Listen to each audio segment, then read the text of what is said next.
Je me suis trouvé saisi de la RT 2012 parce que je préside, comme ça a été dit il y a un instant, la commission nationale consultative d'évaluation des normes qui frappe les collectivités locales et les communes ou intercommunalités ou départements et régions sont eux-mêmes constructeurs de logements, en tout cas propriétaires de logements neufs et sont impactés inévitablement par la RT 2012.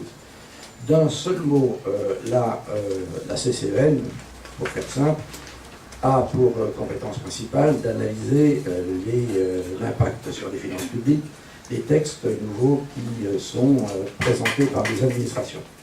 Alors, nous n'avions pas vocation à faire de la sociologie du droit, sauf que l'avalanche de textes qui s'est abattue sur nous, environ un texte par jour ouvré, nous a conduit à nous préoccuper des fondamentaux du droit, au motif que ça pouvait être le moyen d'essayer d'éradiquer un peu ce système de production normative absolument extravagant et dont nous sommes probablement le seul pays au monde à croire qu'il puisse être profitable aux citoyens, profitable aux entreprises, à l'économie et au pays en général. Je reviendrai d'ailleurs dans un instant sur le coût de cette production excessive normative, puisqu'il a été évalué par des institutions internationales et cela montre que nous pourrions probablement trouver un peu de croissance en revoyant nos méthodes. Alors nous avons mené des diligences sur des grands principes constitutionnels qui sont ceux d'accessibilité et d'intelligibilité du droit. Je reviendrai dans un instant sur l'importance que ça peut avoir, y compris dans des domaines comme les vôtres, dans la mesure où le non-respect ou l'ignorance par les administrations de ces grands principes juridiques peut entraîner des coûts supplémentaires, des coûts parfaitement inutiles pour les entreprises, pour l'économie et pour les collectivités territoriales, et empêcher le pays de fonctionner comme il le devrait. En la matière, et c'est pour cela que je m'y suis consacré, l'ART 2012 est un symbole, je l'ai dit devant l'office parlementaire, de l'échec absolu. C'est-à-dire qu'on n'a pas encore trouvé pire. On n'a pas encore trouvé pire. C'est pire que ce qu'on peut imaginer. C'est-à-dire que je ne sais pas si une seule personne peut maîtriser l'ensemble des données qui figurent dans ce texte. Ce qui est extraordinaire, parce que, habituellement, dans les textes juridiques, qui ne sont pas honnêtement compréhensibles par tout le monde, certains d'entre eux les comprennent. Tandis que là, il faut probablement réunir un collège savant pour pouvoir comprendre l'intégralité du document.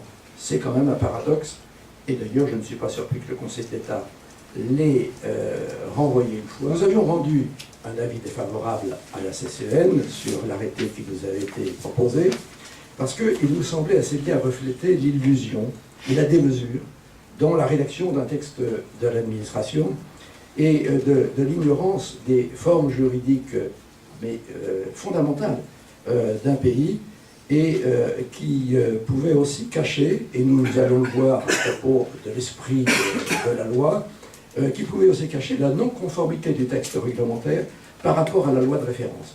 Ce qui est une déformation assez gravissime, dès lors qu'on croit tout de même que le droit résulte de la représentation du peuple français qui s'incarne au Parlement. Il est un peu dommage tout de même que les administrations qui écrivent le règlement au nom du Premier ministre déforment l'esprit du législateur. Donc nous sommes dans ce cas précis. Alors les écueils que nous avons identifiés sont juridiquement très ciblés. Ce ne sont pas les seuls, mais ils sont juridiquement très ciblés. Ils sont de trois ordres principalement. Le premier écueil que nous avons trouvé, c'est le non-respect de l'intelligibilité et de l'accessibilité du droit, parce que c'est un principe constitutionnel, et Dieu merci, c'est un principe démocratique essentiel, à défaut de quoi il n'y a plus de société démocratique si le droit qui s'applique n'est pas compréhensible par tous. Le deuxième point, c'était l'absence de considération pour les difficultés techniques d'application. C'est aussi un principe constitutionnel, il faut que vous le sachiez. Les lois sont faites pour être appliquées, les règlements sont faits pour être compris et pour être mis en œuvre et avoir une réelle effectivité. S'ils sont écrits pour la satisfaction intellectuelle des administrations qui les rédigent, ces textes n'ont pas atteint leur objectif constitutionnel. Et enfin, le dernier cas, c'était l'absence de prise en compte de nombreux territoires qui ne sont pas reliés au gaz, j'imagine que ça ne vous arrange pas tout à fait comme argument, mais c'était un argument qui nous permettait, nous, les CCEN, de faire en sorte qu'il y ait une forme d'égalité entre les territoires.